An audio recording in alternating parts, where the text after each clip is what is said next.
Podes fazer uma pergunta. Abel, boa noite. Se a gente pensar nos 11 titulares do jogo de quarta-feira contra o Atlético Mineiro, 13 estavam suspensos hoje, tem o Everton e Gomes na defesa, e dos 6 do meio para frente, 3 começaram jogando e saíram no intervalo, e os outros 3, 2 entraram no intervalo e 1 no segundo tempo, mas o Rony entrou no intervalo também. Queria que você falasse um pouco desse planejamento para esse jogo de hoje, se dividir esses titulares entre os que jogaram o primeiro tempo e o segundo era uma busca por um time que fosse forte o tempo inteiro hoje e, ao mesmo tempo, também forte para quarta-feira contra o Atlético Mineiro. Obrigado. É isso mesmo. Boa noite a todos, em primeiro lugar. É isso, é ir em busca de uma equipa intensa o jogo inteiro. Eu falo-vos muitas vezes, e é a minha opinião, não é? Que temos que fazer gestão de energia para jogar na máxima força. É exatamente isso que estavas a dizer. É para sermos intensos durante o jogo inteiro. Essa é a nossa intenção, ou foi essa a nossa intenção. Abel, eu queria que você contasse sobre um lance que ficou marcado no jogo. Foi um bilhetinho que você passou aí para alguns jogadores que foram passando de jogador em jogador. Claro que você vai falar o conteúdo e tal, mas dessa sua nova prática de conversar com os atletas, é uma nova prática? Não é nova, porque já todos vocês viram isto acontecer em muitos jogos, não é a primeira vez. Mas muitas vezes queremos fazer alterações táticas que é difícil falar com 3 ou 4 jogadores, que era o caso, 3 ou 4 jogadores tinham que saber de uma informação só. Mas lá no bilhete o que dizia era: continuem a jogar assim, os nossos torcedores estão-nos a apoiar, aproveitem para os convocar já para quarta-feira para nos ajudar, porque eles têm sido espetaculares, têm-nos ajudado muito. E modéstia à parte, acho que esta equipa tem dado diversão, ou os nossos torcedores vêm para desfrutar e para se divertir deste espetáculo. E, portanto, muito contente com isso, e era o que dizia no bilhete. Continuem a jogar, que a torcida está connosco. Abel, boa noite. Queria que você falasse a respeito do retorno do Rony, jogador que ficou um tempo parado por causa da lesão na coxa, volta hoje, e também que você falasse a respeito do Bruno Tabata, jogador que o Palmeiras está próximo de fazer o anúncio. Olha, em relação à segunda pergunta, eu vou falar quando esse anúncio for feito, porque vocês sabem que eu não tenho costume de falar enquanto as coisas não estiverem resolvidas. Portanto, em relação à primeira pergunta, o Rony, é sempre bom tê-lo de volta, é mais uma opção, nós queríamos ter todas as opções. Infelizmente temos, por exemplo, neste momento o Jailson lesionado. Por quanto mais soluções tivermos, tendo um elenco curto, não é? Mas o facto de ter um elenco curto diz que nós vamos dar a oportunidade a todo mundo de poder jogar, e mais ainda de dar a oportunidade a jogadores da base. É por isso que o nosso elenco é curto, para isso mesmo, para que toda a gente possa desfrutar, mesmo correndo o risco de haver tanta competição e de poder haver muita lesão, mas é assim, às vezes a lesão de um ou outro jogador proporciona oportunidade a outros, como foi, por exemplo, o caso do Vanderlei, e é assim que vai ser. Com um elenco curtinho, todo mundo joga, todo mundo tem a oportunidade de poder provar o quanto quer jogar na nossa equipa, e temos sempre os jogadores contentes porque sabem que a oportunidade a cada jogo pode aparecer. Boa noite, Abel, parabéns pela vitória. Abel, não sei se você sabe, mas essa música que está todo mundo cantando foi do pedido que você fez à torcida. E tá bonito de ver, né, a torcida com o time, e trazendo sobre isso a importância que tem o apoio do torcedor para o Veiga. O Veiga passou um momento difícil depois da lesão. Hoje ele bateu o pênalti exatamente na tentativa que ele fez contra o São Paulo e errou, e a gente sente que o apoio do torcedor não mudou com ele. O que você ganha com o Veiga voltando a marcar, tendo mais confiança a partir de agora? Olha, eu, se queres que seja muito sincero, eu não conheço nenhum jogador do mundo, e eu não conheço, que só acerte. Nem o Cristiano Ronaldo é um batedor exímio de penaltis, falhou 4 ou 5. O Veiga em 24 falhou, ou 25 falhou 2 ou 3. É normal. Às vezes é a forma, e para mim esse é o segredo. É a forma com que o jogador, com que o treinador, com que nós lidamos com a adversidade. E muitas vezes nós temos a tendência de nos focarmos nos problemas. Aí falhei 2 penaltis. Ele falhou 2, mas fez 24 seguidos. E algum dia ele ia falhar. Talvez no momento certo, na hora certa, num penalti ele vai fazer. E muitas vezes os jogadores focam-se muito no passado, focam-se muito nas coisas menos positivas. Eu estou sempre a dizer que nós devemos pensar na nossa vida naquilo que nós queremos, não é aquilo que nós não queremos, aquilo que nós queremos que nos aconteça. Mas mais do que tudo, o que eu quero ver nos jogadores, mesmo quando erram, como foi hoje, o Wesley falhou 3 oportunidades, mas criou-as. Ele apareceu lá. Ele criou mais oportunidades do que outros jogadores dentro do jogo na mesma função. Ele criou mais. Falhou, mas criou-as. E teve um comportamento daquilo que eram as tarefas dele espetaculares. Porque o jogo não é só com a bola. É técnica. Hoje, é verdade, não teve no top. É tática, teve top. É física, teve top, porque correu para a frente e correu para trás. Houve aqui uma dimensão que podia ter feito gol e não fez. Portanto, o que os jogadores têm que fazer é perceber que o sucesso não é só quando faço golos, não é só quando eu ganho. Para mim, sucesso é quando tu dás o máximo que tu podes dar em cada treino, em cada jogo. Para mim isso é sucesso, porque às vezes o treinador pode não o meter e os jogadores terem sucesso naquilo que estão a fazer. Só que muitas vezes os jogadores esquecem-se, que foi o caso um bocadinho do Veiga, das coisas boas que fez. E ele tem que entender, ele e todos os outros, que têm que ser resilientes. E a melhor forma que nós temos de lidar com a adversidade não é fazer cara feia, não é amoar, é com trabalho e disciplina. E é isso que eu quero ver dele. Independentemente se vai fazer um golo, se vai fazer 5, se não vai fazer, é a disponibilidade dele para lutar contra a adversidade. Isso é que eu quero ver. E quero ver no treino. É isso que eu quero ver. Enquanto ele fizer isso, e os outros também, a única coisa que me exigem no meu clube, desde que eu fui contratado para aqui, é o melhor de ti. Isso é o que eu posso prometer. Eu não posso prometer nada a não ser o melhor de mim. Há dias em que tudo vai correr maravilhosamente. Vamos fazer 6 ou 7 golos como já fizemos aqui. E há outros dias que não vamos fazer, mas isto é o futebol, não estou a dizer nada de novo para ninguém. A torcida, já falei, é incrível a energia que existe entre a equipa e os torcedores. Acho que eles entendem e compreendem toda a nossa entrega, a forma como jogamos, a dinâmica. E por falar em dinâmica, deixe-me dizer, hoje tenho que dar uma palavra ao árbitro, ao Jean-Pierre. É verdade, como o outro lance que era falta pós 2, e eu fiquei ali um bocado chateado, mas deixou-o jogar, e eu quero lhe dar os parabéns por isso, porque nós não estamos só habituados a piu, sempre a apitar, e ele hoje lembrou-se e disse, meus amigos, isto é para jogar, é para ter intensidade, e o jogo hoje teve intensidade, teve ritmo, por responsabilidade do Jean-Pierre, porque se ele começa a apitar aqui, a apitar lá, transição, foi igual para os dois. É verdade que houve uma outra falta, que toda a gente dizia, é falta, e inclusive eu, que ele depois até veio falar comigo e foi super pedagógico comigo. Professor, é igual para os dois ou não? Quando ele me disse isso, está correto.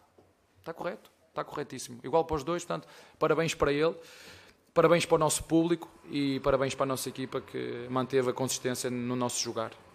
Zé Henrique, Rádio Energia 97. Professor, hoje os laterais foram bem mais uma vez. O Mike, depois de 3 anos, ele faz um golaço, apoia muito bem. É até difícil falar, depois de uma vitória 3-0, quem foi o melhor. Mas o Gabriel Menino me chamou muito a atenção. Não sei se ele jogou de 5, pode até me corrigir se eu estiver errado, mas ele jogou na função de 5, mas ele saía tocando como se fosse um camisa 10. Queria que você falasse do Mike, que apoia muito bem, do Gabriel Menino e da torcida, que aplaudiu o Navarro, né? Foi aplaudido ao ser substituído. Isso é, como te disse, é as pessoas perceberem o esforço que ele faz. O Navarro ainda é um moleque e nós... Eu já vos disse que a nossa função não é contratar jogadores prontos. Não temos dinheiro para isso. Palmeiras não tem dinheiro para isso. Nem gera dinheiro para isso. Para dar 20 ou 15 milhões por milhões de euros. 10, 15 ou 20 milhões. Não tem. Então a nossa função é olhar para os melhores jogadores da base e continuar a ajudá-los a crescer, e para os jogadores que vamos cá fora e continuar a ajudá-los a crescer. Só que esse crescimento muitas vezes não é num dia nem 2, demora, como foi o Veiga, como foi o Everton quando foi contratado, o Zé Rafael, enfim, tem aqui uma série de jogadores e nós temos que ter calma, somos nós que temos que os ajudar a evoluir. E a outra questão era, desculpa... o Mai, eu tenho muita sorte, já vos disse, eu sou realmente um treinador com sorte, porque eu tenho os 2 melhores laterais a jogar no Brasil, o Rocha e o Mike. E tenho ali um, que eu estou-lhes sempre a dizer a eles, que é o Garcia, dizer, quando um de vocês facilitar, ele vai-vos roubar o lugar.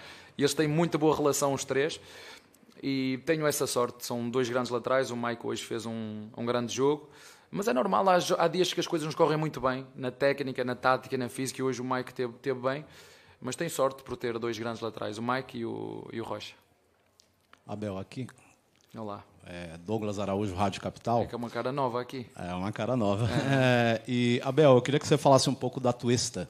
É um jogador que criou uma expectativa quando veio, hoje marcou um belo gol. Queria saber se ele já atingiu o nível que você esperava dele. E se isso não aconteceu, o que está faltando? Olha, ele tem um obstáculo muito grande. Ele tem 2 grandes jogadores, 3 grandes jogadores estão ali no meio, que é o Danilo, que é o Zé Rafael e que é o Veiga. Não é fácil nenhum jogador vir e tirar o lugar a estes jogadores. Não é fácil. E como eu disse há um bocado para o Navarro, como disse para o próprio Veiga, para o Rony, né? Eu, quando cheguei aqui, alguém me disse: professor, houve aqui uma altura que estavam a criticar o Navarro. Professor, fizeram pior que o Rony. Sério? Pior. E ele deu a volta, deu. Então, calma, vamos seguir o nosso caminho. E com o Atuesta é exatamente a mesma coisa. Nós temos que acreditar neles, eles são bons jogadores, só que é verdade que a concorrência interna é muito forte. Ele é um jogador que está connosco este ano. Nós não contratamos para 6 meses, né? Nós não contratamos para 4 meses, nós contratamos para 3 anos. É um jogador que há outros comportamentos que vocês não veem. É um jogador que treina sempre o melhor que pode e que sabe, que quer evoluir, percebe a intensidade e o ritmo do jogo, percebe que há aspectos que tem que melhorar, como a agressividade, porque tecnicamente ele é muito bom. Agora, a verdade é que a concorrência para essa posição, esse aqui para mim é, que é o grande obstáculo dele, é ter esta concorrência muito forte do Danilo e do próprio Zé. E o menino, para falar aqui ao seu colega, que era a pergunta que me tinha feito há um bocado, eu que me tinha esquecido, nós não fomos, perdemos um 3-6, que foi o Jailson, perdemos, e não fomos contratar ninguém.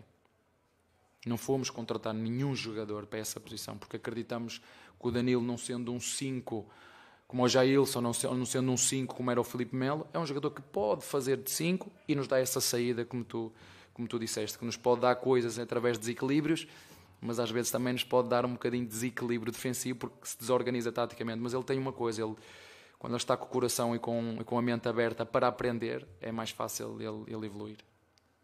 Abel, eu queria que você falasse um pouco sobre a opção do Rony, jogando um pouco mais aberto, né? Desde que o Lopes e o Merentiel chegaram, hoje foi a primeira vez em que ele teve a oportunidade de jogar com um desses jogadores.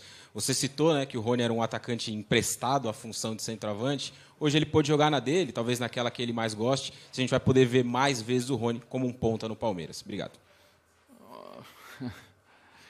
Eu acho que o Klopp ainda não viu o Rony, porque quando ele vir o Rony de forma que tem que ver, vai... Ele pode jogar em qualquer uma das posições da frente, na 9, na 7 e na 11, né? Porque ele fecha no corredor e chega na área.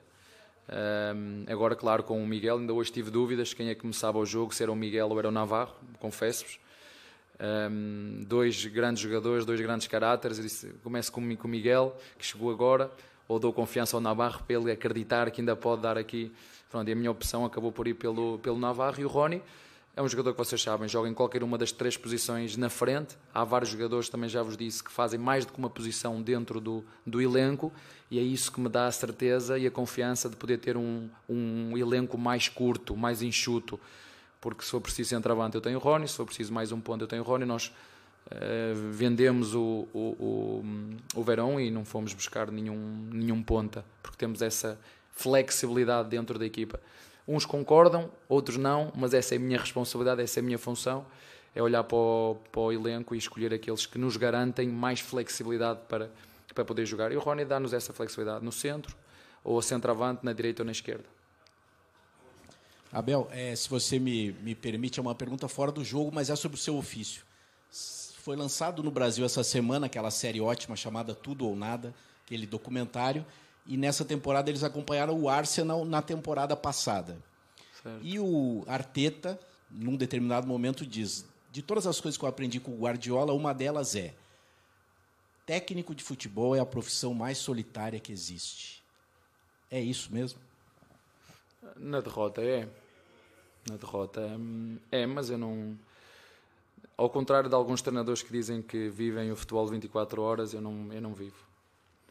Preciso de estar fora e fazer as minhas coisas, desligar o Nelinho, desligar o meu cérebro daquilo que é o futebol, porque o futebol leva muita coisa de mim. E a minha família, né, tenho a minha família aqui, que é os meus jogadores, e tenho a minha família. Aí eles estão sempre comigo, na vitória e na derrota gostam sempre de mim.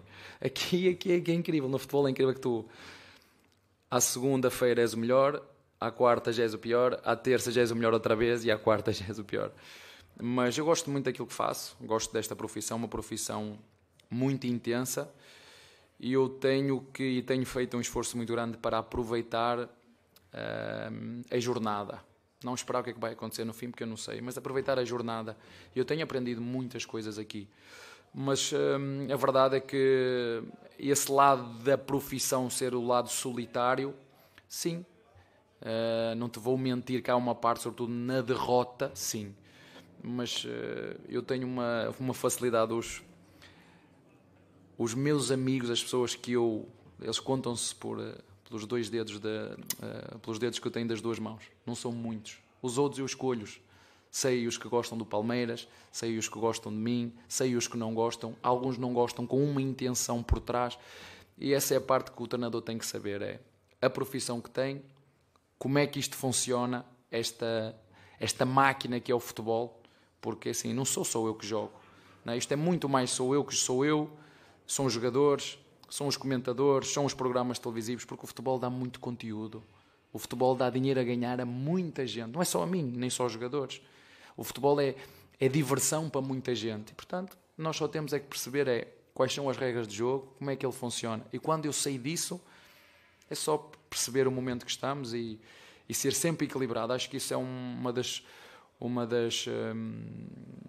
palavras fundamentais que eu levo na minha vida, é ter equilíbrio. Nem quando ganhamos somos os melhores, nem quando perdemos somos os piores. Acho que isso é fundamental para nós termos uma vida em paz. E eu digo aos jogadores muito isto: o sucesso é eu ter a minha cabeça em paz e tranquilo comigo mesmo de que fiz o melhor que podia e que sabia no dia de hoje. Se eu fizer isso, aconteça o que acontecer no resultado, eu chego a casa e consigo dormir. Se eu der o meu melhor, e às vezes o meu melhor não é o suficiente para ultrapassar o meu adversário, e quando assim for, só temos que reconhecer o mérito e seguir em frente. Quando ganharmos, como foi o caso de hoje, de forma correta e limpa, seguir também da mesma forma. Tá? Abraço.